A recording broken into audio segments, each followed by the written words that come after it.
ఓ అభ్యర్థులారా, ఎన్నికలు మీరు పోటీ చేస్తున్నారు కదా, భువనగిరి పార్లమెంట్ నియోజకవర్గంలో ఉన్నటువంటి 7 అసెంబ్లీ నియోజకవర్గాల్లో ఉన్నటువంటి ప్రజా సమస్యలపై మీరు ఏం అధ్యయనం చేశారు?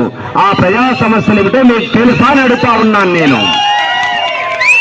మాట్లాడండి, ఏం మాట్లాడుతారో మాట్లాడండి. కూర్చుందాం, ఇక్కడే సుభాష్ విగ్రహం దగ్గర కూర్చుందాం. 4 కుర్చీలు వేయండి, కూర్చొని మాట్లాడడానికి సిద్ధంగా ఉన్నాను. ఈ సవాల్ స్వీకరించండి. ఒక్క 10 నిమిషాలు మాట్లాడండి చాలు. భువనగిరి నియోజకవర్గ ప్రజా సమస్యల మీద నేను మాట్లాడగలుగుతాను. స్వయంగా చూశాను. అది జనగామని కానీ, తుంగతుర్తి కానివ్వండి, మనుగోడు కానివ్వండి, నగరికలు కానివ్వండి, ఇబ్రాహీంపట్నం, భువనగిరి, ఆలేరు సమస్తంగా ఉన్నటువంటి 7 నియోజకవర్గాల పరిధిలో ప్రజా సమస్యల విషయంలో మేము పోరాడడం, ఫలితాలు సాధించాం.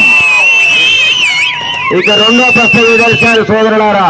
రెండో ప్రశ్న ఏమిటంటే, ఈ ప్రజా సమస్యల విషయంలో మీరు ఎలాంటి పరిస్థితి